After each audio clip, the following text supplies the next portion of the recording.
cierro los ojos y se imagina mejor, ¿no? la secuencia, porque eso no me ha pensado como formato radial, así una entrevista, no con imágenes, ¿no es cierto? No con una representación teatral así, porque si vos ves el que está haciendo la imitación, bien obstruido por el sol, que el chabón ¿no es cierto? Y el blanca nomás, nunca trabajó, nunca agarró una pala, ¿no? Pero nosotros sí, nosotros somos tareferos de una colonia del interior y nosotros estamos planteando que el tarefero es el sujeto histórico que tiene que hacer la revolución, ¿no es cierto? En la provincia de Misión. Y en este sentido nosotros planteamos que hay una existencia de conciencia para sí en el tarefero, ¿no es cierto? Y ahí hay que ver la diferencia entre la conciencia en sí y la conciencia para sí. La conciencia en sí es cuando el individuo reconoce que está viviendo una situación de opresión, ¿no? De explotación. Pero la conciencia para sí, la conciencia en tanto clase social, ¿no es cierto? De un sector como en este caso el tarefero. La idea es que ustedes se sientan invitados a hacerle las preguntas concretas que quieran hacer con respecto a esta situación, digamos, teórica que está planteando. La situación teórica es la de un sujeto que tiene conciencia de que está llevando adelante un proceso revolucionario. Y si es realmente así el caso. Así que la idea es que ustedes se sientan libres de hacerle las preguntas que consideren oportunas. Levantan la mano y se les concede la palabra. No, si no veo,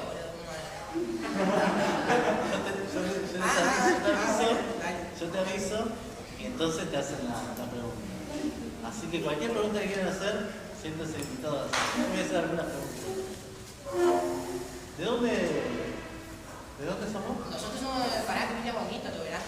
Nosotros, por ahí nosotros la teorización que nosotros hacemos, la lectura política que nosotros hacemos tiene que ver con un materialismo histórico desde una perspectiva maoísta, ¿no es cierto? ¿Por qué maoísta? Porque nosotros lo que pensamos es que el campesinado, y en este caso más puntualmente el sector tarefero, es el que tiene que generar los cambios sociales, ¿no es cierto?, una revolución social. Y para el marxismo más clásico, más ortodoxo, ¿no es cierto?, es el proletariado industrial, el obrero de la fábrica, el obrero de la ciudad, digamos, de las urbes, que va a protagonizar la revolución. Sin embargo, para nosotros es tradicional. Por eso hacemos una resignificación de ese materialismo histórico más clásico.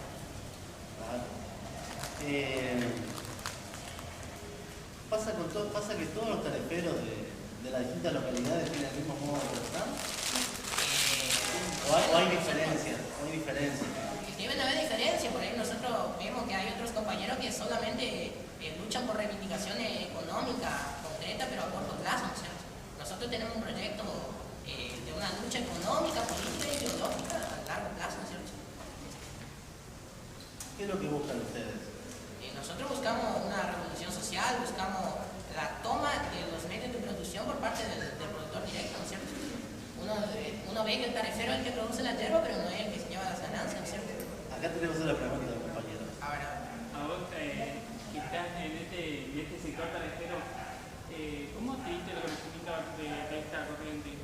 Si tenés que laburar, ¿cómo adquiriste el conocimiento de lo que Por ahí se filtró una vez un tomo en Capital ahí en la cosecha y estábamos ahí cortando la yerba, estábamos leyendo, ¿no?, con los compañeros y leímos la Marta Harne, que por ejemplo hay otros conceptos elementales del materialismo histórico, así algunos manuales como para interpretar los textos. ¿Y te da tiempo mientras cortar la yerba a leer Marta Harne, qué sé yo, el capitalismo, seguro que leíste? ¿Cómo? Si te da tiempo mientras cortar la yerba cosechar, leer a Marta Hagner y al capitalismo también, seguro, porque veo que conoce bastante sobre el tema. No, porque en realidad... Hay que ser tareferos ociosos, digamos. No, en realidad algunos de nosotros somos colonos, en realidad, no somos tareferos. Pero nosotros somos la vanguardia, ¿no es cierto?, que va a bajar la teoría al resto de los compañeros, ¿no? Es muy buena la pregunta, porque... Claro. Sí. Así que hay colonos también en el movimiento. Hay algunos colonos que no... Y quieren la revolución. Claro, que quieren generar, ven que el pueblo tiene que hacer una revolución. Ahí tengo el compañero. No, pero en realidad una preguntita al compañero. ¿Y la revolución cómo nace? ¿Con machete o...? ¿Con machete o con la revolución? No sabemos, todavía hay diferencias en cuanto a la cuestión de la lucha armada, si es o no la opción política, digamos, por excelencia utilizada, ¿no es cierto? Pero es una de las opciones, un último recurso, digamos, porque la violencia, digamos, es parte estructural del sistema, ¿no es cierto?, del capitalismo. Y tomando las armas, en realidad está generada por una violencia de arriba, ¿no es cierto?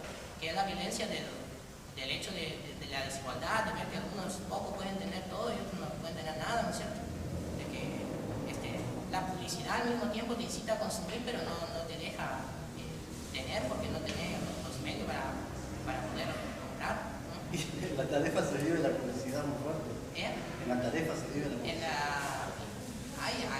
Digamos, la publicidad penetra en todos los ámbitos, incluso el tarefero también tiene acceso a los medios de comunicación y también consume esas cosas. Muy bien, compañero. ¿Y tu patrón qué dice a todo esto cuando ustedes están leyendo el Capital, en el medio de la tarefa? No, nosotros tratamos de que no vea cuando viene el camión a recolectar, nosotros escondemos los manuales, ¿no? Porque si no... Entonces, cero rendimiento porque le pagan por kilo la cosecha de la tarefa de Dios, ¿no? ¿Cómo? Porque cero rendimiento porque le pagan por kilo eso, ¿no? Y bueno, sí, hay que estar produciendo para poder comer, ¿no es cierto? Pero al mismo tiempo creemos que es importante la reproducción por eso mismo, digamos, porque para que nosotros podamos tener los medios de producción y nosotros poder, en vez de que sea un capitalista el que genera la plusvalía y se lleva las ganancias mayores, nosotros poder producir y poder distribuir la riqueza equitativamente, ¿no es cierto?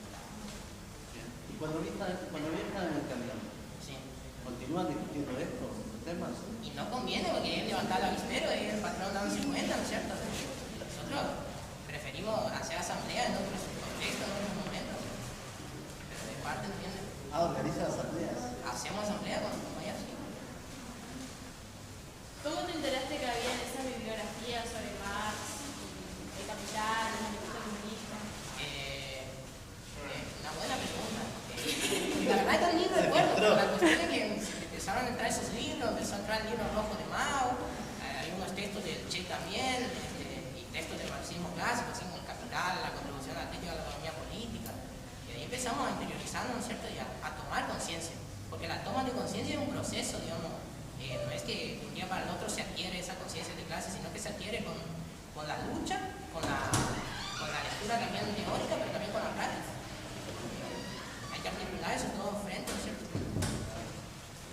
La práctica sin teoría es meramente rutinaria, tanto que la teoría sin práctica es una pura abstracción conceptual, ¿no es cierto? Exactamente. ¿Qué cosa le costó más aprender a los compañeros de la tarea? ¿Qué conceptos costó? Los conceptos teóricos en general del marxismo, digamos, conceptos de estructura económica, ¿no? que es la base de la sociedad, digamos, la economía en sí, las relaciones sociales de producción, que son las relaciones que se establecen entre los hombres dentro del proceso de producción, digamos, entre los agentes de producción, la superestructura, que puede ser lo jurídico-político, lo institucional, y por otro lado la pata ideológica, digamos, de la superestructura, ¿no? Las ideas dominantes que circulan en una sociedad, ¿no es cierto? Las ideas hegemónicas, como diría Gramsci, ¿no es cierto? La dirección cultural de una sociedad. También llegó Gramsci. También, sí. Hemos leído algunos textos. De Gramsci también. Claro, sí. Ahí tengo compañeros que ya se lo ¿Y le facilitó los materiales? ¿Fue un colono que tenía un gran corazón o fue un grupo de personas o un político? No sé, yo no recuerdo cómo llegaron los materiales ahí, pero nosotros queremos encarar nosotros la lucha, digamos, queremos que otros levanten las banderitas con nosotros, digamos. ¿Cómo es esto? ¿Comparten colonos y tareferos? Hay algunos colonos que se sumaron a la lucha tarefera, digamos, que entendieron que el sujeto histórico que va a protagonizar la revolución es el tarefero y que el colono, en vez de puede dejar su posición de dueño de medios de producción, digamos, y puede sumarse a esta causa, ¿no? Vamos a preguntar a los compañeros. ¿Ustedes qué les parece esta propuesta que le ha sacado el compañero? ¿Creen que es así? ¿Creen que el sujeto que va a hacer la revolución es el tarefero? Si lee los textos, capaz que sí. Si lee los textos, capaz que sí. Bueno, pero Ese el que quiere llevar al tipo de socialismo. tarefero sí, creo que sí. Un tipo de tarefero que tenga esos conocimientos. ¿Cuál es el otro tipo de tarefero? Bueno, yo le pregunto, para vos, ¿el tarefero tiene conciencia social entonces? Sin todo otro conocimiento que tiene el tarefero. Vamos a Es complejo, una no sé si lo pregunta general. Sí. Si ustedes se encuentran con un tarefero así como él, un día van y se encuentran con un tarefero como él, cortando la ruta 14 o cortando la ruta 12. Y lo escuchan diciendo este discurso. ¿Qué van a decir? ¿Que tiene o que no tiene conciencia de clase? Conteste la pregunta. Para mí la conciencia se adquiere en la misma lucha, digamos. O sea, vos podés, como decía el compañero tarifero, quiere plata. Bueno, la lucha puede empezar así, como una reivindicación económica solamente, pero puede avanzar hacia otras cosas, digamos. O sea, en ese proceso de lucha, de cortar la ruta y de protesta por una reivindicación solamente salarial, pueden ir dándose cuenta de que hay más para reclamar y para conseguir, digamos, que es más complejo. Bien. Sí. Y por ejemplo, nosotros cuando salimos a protestar por el boleto, ¿tenemos conciencia de clase entonces cuando salimos todos juntos porque nos reconocemos como que era un grupo? Y protestamos por un derecho. ¿Está bien conciencia de clase? Bueno, vamos Igual a que es diferente. contestar con otra pregunta general. Cuando decimos que alguien tiene conciencia de clase, lo decimos desde qué teoría, que dijimos hoy al principio. Materialismo. Materialismo histórico. ¿Qué implica desde el materialismo histórico que alguien tenga conciencia de clase? ¿Qué cosa está buscando la persona que tiene conciencia de clase desde el materialismo histórico? ¿Qué es lo que está buscando? Bueno, ahí estamos en el conflicto porque más no terminó de, No, exactamente. de definir qué conciencia. Exactamente. Pero sí hay otros autores que hay otros autores que han trabajado. Lucha por intereses de clase. Exactamente, esa es la cuestión. Si decimos que alguien tiene conciencia de clase,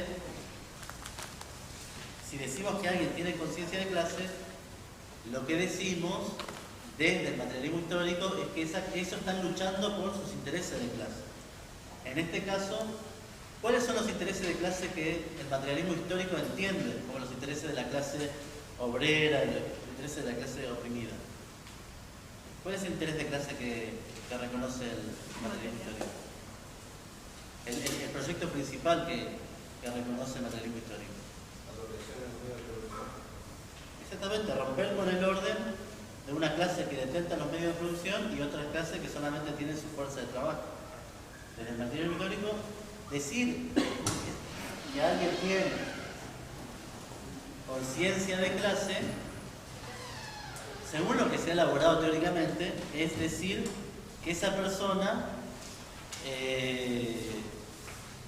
se reconoce como explotado, se reconoce como fuerza de trabajo en un medio de producción y no solamente se reconoce como explotado,